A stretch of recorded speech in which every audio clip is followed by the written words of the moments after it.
Hello my dear student, आपका हमारे channel Omesh English class में स्वागत है। प्यारे बच्चों, आज की इस वीडियो में हम जो हैं 11th क्लास की जो फर्स्ट वाली बुक है आपकी, उसका पहला वाला chapter the portrait of a lady, जो कि खुशवंत सिंह ने लिखा, जो कि एक बड़े ख्यातनाम लेखक थे। जैसा कि पाठ का नाम है the portrait of a lady, इस पाठ में जो है खुशवंत सिंह ने अपनी दादी के बारे में लिखा है, दादी से उनके कैसे संबंध थे और भी सारी बातें जो है दादी के बारे में उन्होंने अपनी लिखी। अच्छा सा पाठ है। आज की इस वीडियो में हम जो है मैंने इस जो वीडियो बनाया आपके लिए उसमें मेन पॉइंट्स शामिल किए हैं। प्यारे बच्चों, मैंने जो हमारा इसको बनाने का जो मेरा लक्ष्य है, मेरी सोच है उसके एक कि आपको इस पाठ से थोड़ा कोरिलेशन से बनाएं। हम बड़े बड़े प्रश्न जो लोग हम याद नहीं कर पाते, तो हम छोटे छोटे बिंदु से हमको पहले पाठ का पूरा आइडिया लग जाएगा। इसके साथ साथ इसकी जो लाइनें हैं वो हमको छोटे छोटे प्रश्न के उत्तर देने में बड़ी हेल्पफुल रहेगी। तो आइए हम वीडियो को शुरू करते हैं और मेरे साथ आप बने रहें। मैं उम्मीद करूंगा आपको वीडियो बड़ा पसंद आएगा और आपके अच्छे से समझ में आएगा। तो आइए बच्चों, इसका पहला वाला जो बिंदु है वो मैंने पाठ का सार जो से बनाया। तो the narrator's grandmother had been old and wrinkled for 20 years. The narrator's grandmother, लेखक की जो दादी माँ हैं, हैड बीन ओल्ड, वह वृद्ध थी, एंड रिंकल्ड फॉर 20 ईयर, पिछले 20 सालों से बिल्कुल वृद्ध थी। इसके साथ साथ रिंकल्ड होती झुर्रियाँ, फॉर 20 ईयर्स, पिछले 20 साल से उनके चेहरे पर, उनकी बॉडी पर जो झुर्रियाँ थी, इसके साथ साथ वो वृद्ध थी। दूसरा बिंदु देखिए इसमें, she had always been short, fat and slightly bent, वह हमेशा ही जो है शॉर्ट, छोटे कद की, फैट, मोटी थी, एंड स्लाइटली बेंट, और थोड़ी सी झुकी भी रहती थी।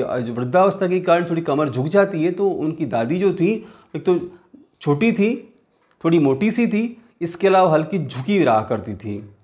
तीसरा बिंदु जिसमें, she moved about the house in the spotless white clothes, she moved about the house, और वह जब घर में चहलकदमी करती थी तो कैसे थी वो, इन स्पॉटलेस वाइट क्लॉथ्स, वह हमेशा सफ़ेद झक, स्पॉटलेस का मतलब एक भी दाग धब्बा नहीं था उस कपड़ों पर, बिल्कुल सफ़ेद झक कपड़े पहना करती थी वो, ये उनकी खास बात थी।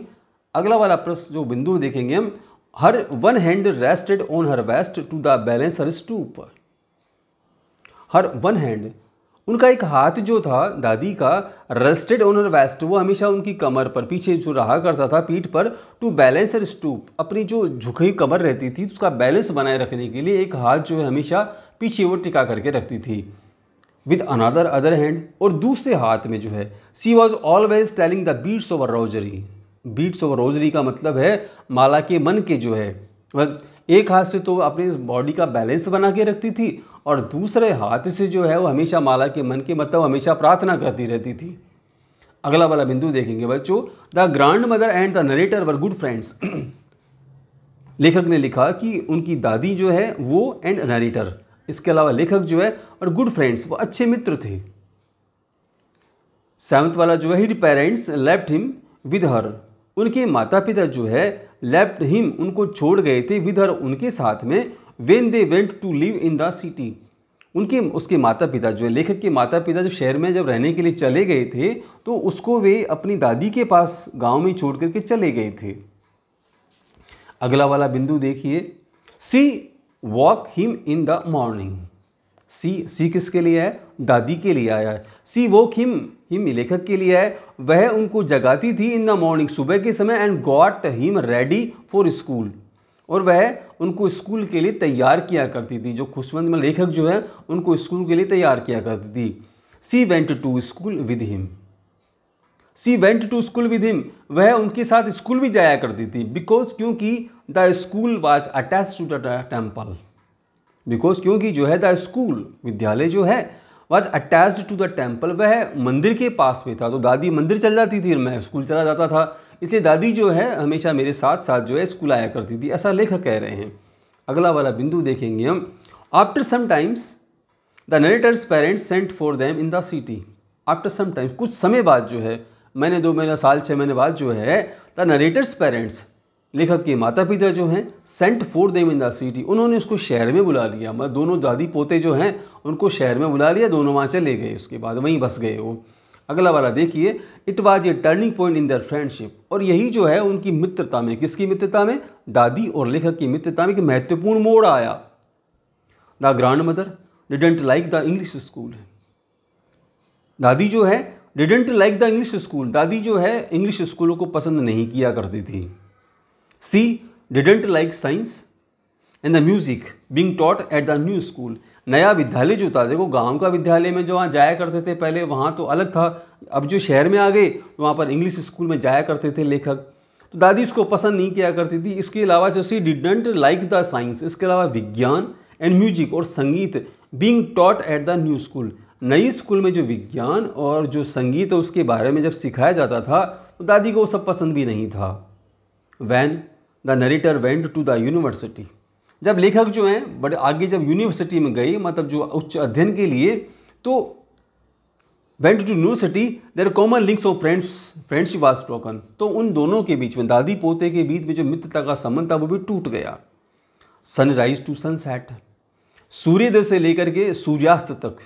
सी sat by her wheel spinning and the reciting prayers, sunrise to sunset, सूर्योदय से लेकर के सूर्यास्त, मतलब सुबह से लेकर के शाम तक जो है, she sat by her wheel spinning, वह अपने जो सूत काटने का चरखा होता है उस पर बैठ जाया करती थी, सूत काटती थी दिन भर, एंड रिसाइटिंग प्रेयर्स, इसके साथ साथ वह जो है लगातार जो है प्रार्थना, अपने भजन वगैरह जो है वो गाती रहती थी। अगला वाला बिंदु देखेंगे हम, only in the afternoon, only in the afternoon, दोपहर के समय जो है, सी रिलैक्स्ड फॉर अ वाइल, थोड़ी वो समय के लिए वह आराम किया करती थी। While to feed the sparrows, जब जो है वो गौरैया को या चिड़ियाएँ जो वहाँ उनके आती थी उनको खाना खिलाने, दाना पानी चुगाने के लिए दादी थोड़ा आराम किया करती है, मतलब थोड़ा बीच में अपना ब्रेक लिया करती थी। अगला वाला बिंदु देखिए, hundreds of little birds collected round her, सैकड़ों जो हैं, सैकड़ों तादाद में जो है लिटिल बर्ड्स, छोटी छोटी जो चिड़ियाएँ होती हैं, कलेक्टेड राउंड हर, वहाँ पर एकत्रित हो जाया करती थी। It was the happiest hall power of the day for her, और यही आधा घंटा जो है, आधा पौन घंटा जो भी उसको दाना पानी खिलाया करती थी, तो सबसे अच्छा जो है, हैप्पीएस्ट, यहाँ पे सुपरलेटिव डिग्री यूज़ की गई है लेखक ने, तो सबसे अच्छा, मतलब पूरे दिन भर में जो सबसे अच्छा समय उनका वो गुजरता था।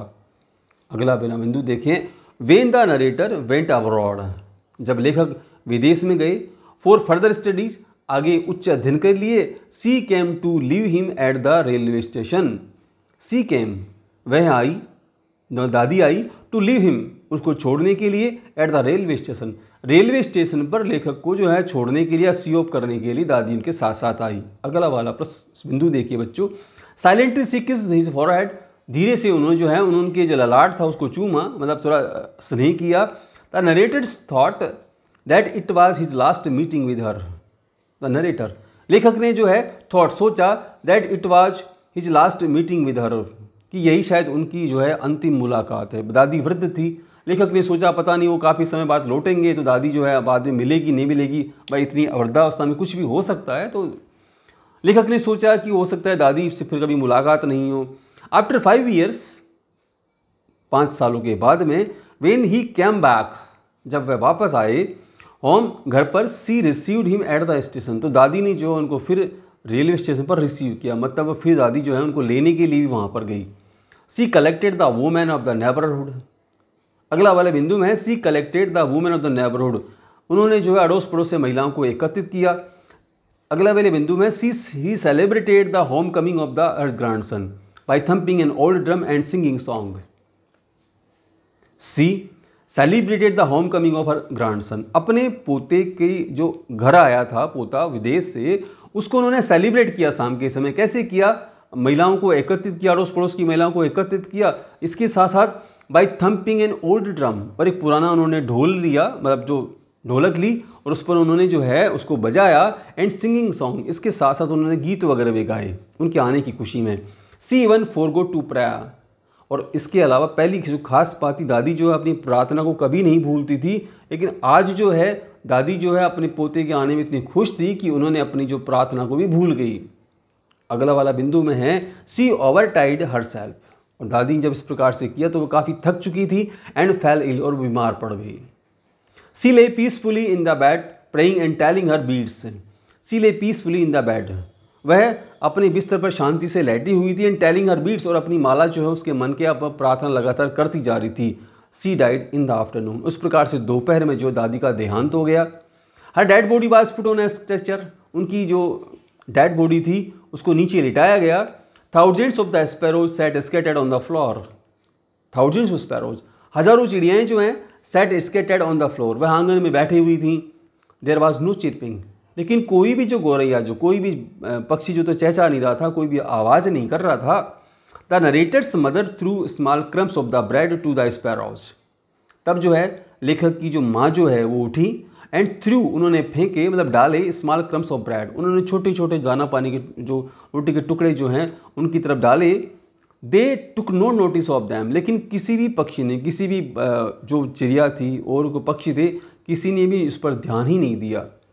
The birds of flu away quietly. The birds flu away quietly, ये एडवर्ब है यहाँ पर। The birds flu away quietly, पक्षी जो है या जो जितने भी पक्षी जो चिड़ियाँ वगैरह थी सबकी सब चुपचाप उड़ गई। When her dead body was carried of, जब दादी की मृत शरीर को ले जाया जा रहा था, जब वो दाह संस्कार के लिए लेके जा रहे थे, तब ये पक्षी भी जो है सारे के सारे वहाँ से उड़ करके चले गए थे।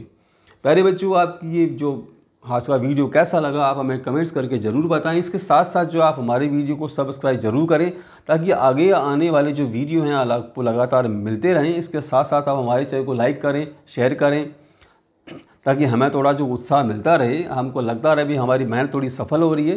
तो इसलिए आप हमारे इस वीडियो को लाइक ज़रूर करें, साथ साथ हमारे चैनल को सब्सक्राइब ज़रूर करें ताकि आप हमारे साथ बने रहें। धन्यवाद बच्चों।